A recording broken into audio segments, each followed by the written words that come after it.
आप सुन रहे हैं जगत गुरु तत्वदर्शी संत रामपाल जी महाराज द्वारा लिखित पुस्तक धरती ऊपर स्वर्ग का पेज नंबर 1। सत साहेब सतगुरु स्वामी रामदेवानंद जी महाराज की जय। यह पुस्तिका मानव समाज के लिए वरदान से कम नहीं है। परमेश्वर कबीर जी की दया। धरती ऊपर स्वर्ग। जो जगत तथा भक्त मति इस पवित्र पुस्तिका को पढ़ेंगे सुनेंगे वे परमात्मा के कृपा पात्र बनेंगे। जो नहीं पढ़ेंगे सुनेंगे वे पाप के भागी होंगे। परंपराओं की झूठी शान के नीचे दबकर मरते रहेंगे। संत रामपाल दास। जीव हमारी जाति है, मानव धर्म हमारा। हिंदू मुस्लिम सिख ईसाई धर्म नहीं कोई न्यारा। आप सुन रहे हैं जगत गुरु तत्वदर्शी संत रामपाल जी महाराज द्वारा लिखित पुस्तक धरती ऊपर स्वर्ग का पेज नंबर 3। हे मानव, पढ़ अनमोल वचन, बनेगा धरती ऊपर स्वर्ग। मानव यानी स्त्री पुरुष का जन्म भाग्यवान यानी लकी आत्माओं को मिलता है, जो पूर्व जन्मों में किए शुभ व अशुभ कर्मों यानी पापों तथा पुण्यों पर आधारित होता है, जिसे प्रारब्ध कहा जाता है। इस बात को सब मानते हैं कि कर्म से सुख और कर्म से दुख होता है। सुख नाम स्वर्ग का तथा दुख नाम नरक का प्रतीक है। जिस घर में सुख है सब कहते हैं कि आपका घर तो स्वर्ग है। जहां दुख होता है तो कहते हैं कि उनका घर तो नरक बना है। सर्वप्रथम उन दुखों पर प्रकाश डालता हूं जो हमने अपने अनावश्यक रीति रिवाजों के कारण स्वयं लाद रखा है तथा नशे के आदि होकर घर नरक बना रखा है, जो प्रारब्ध में नहीं होता। हमारा यानी संत रामपाल दास व अनुयायियों का उद्देश्य धरती को स्वर्ग बनाना है। विवाह कर्म जो दुख का कारण है। बच्चों का संस्कार परमात्मा ने बना रखा होता है। उसी संस्कारवश 2 बच्चों का विवाह संयोग होता है। यह प्रारब्ध में निर्धारित होता है। इस कार्यक्रम में जो समाज में रीति रिवाज बना रखी है वे इस प्रकार हैं। नंबर 1 दहेज देना व लेना। नंबर 2 गाजे बाजे के साथ डीजे आदि को बजाकर विवाह करना।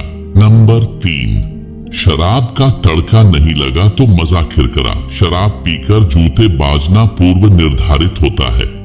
आपको यानी विशेषकर हिंदू समाज को बताना चाहता हूं कि आप जी श्री ब्रह्मा जी, श्री विष्णु जी तथा श्री शिव जी व माता दुर्गा जी के मानने वाले हैं।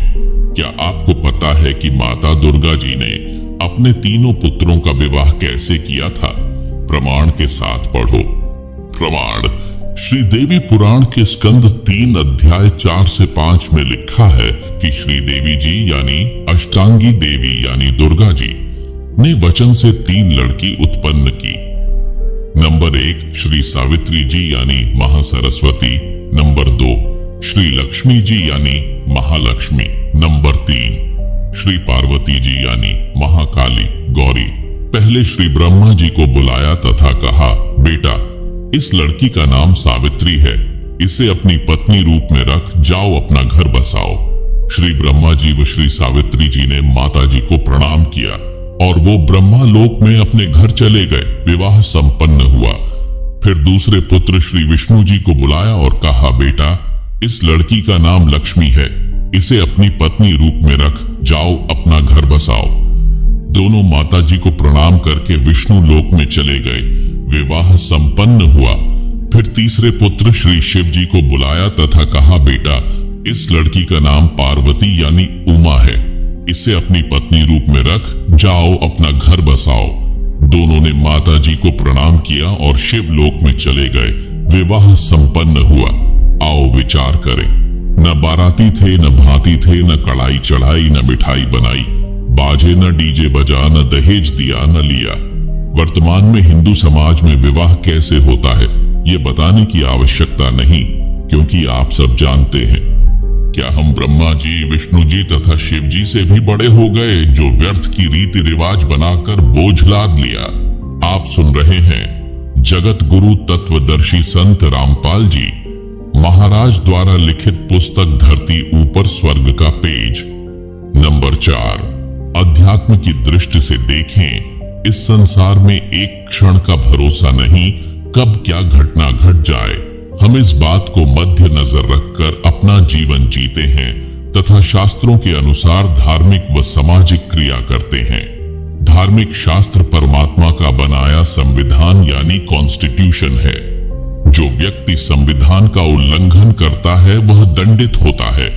उसे न सुख प्राप्त होता है, न कार्य सिद्ध होते हैं, न उसका मोक्ष यानी गति होती है। प्रमाण गीता अध्याय 16 श्लोक 23 से 24 में है। श्लोक 23, हे अर्जुन, जो व्यक्ति शास्त्र विधि को त्याग कर अपनी मर्जी से मनमाना आचरण करता है, उसको न सुख की प्राप्ति होती है, न सिद्ध प्राप्त होती है यानी जिससे कार्य सिद्ध होते हैं, तथा न उसको मोक्ष प्राप्त होता है।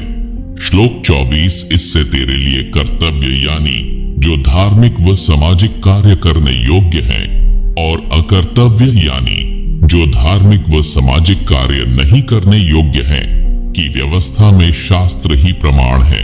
इसलिए तू शास्त्रों में बताए कर्म कर। प्रमाण के लिए श्रीमद् भागवत गीता अध्याय 16 श्लोक 23 से 24 की फोटोकॉपी दी गई है, जिसे आप पुस्तक में देख सकते हैं। आप सुन रहे हैं जगत गुरु तत्वदर्शी संत रामपाल जी महाराज द्वारा लिखित पुस्तक धरती ऊपर स्वर्ग का पेज नंबर 5। अब देखें श्रीदेवी महापुराण यानी श्रीमद् देवी भागवत के स्कंद 3 अध्याय 4 से 5 की फोटोकॉपी, जिसे आप पुस्तक में देख सकते हैं, जिसमें तीनों देवताओं के विवाह करने वाला प्रकरण है। विवाह कर्म पर प्रकाश। हम विवाह शास्त्रों के अनुसार करते हैं।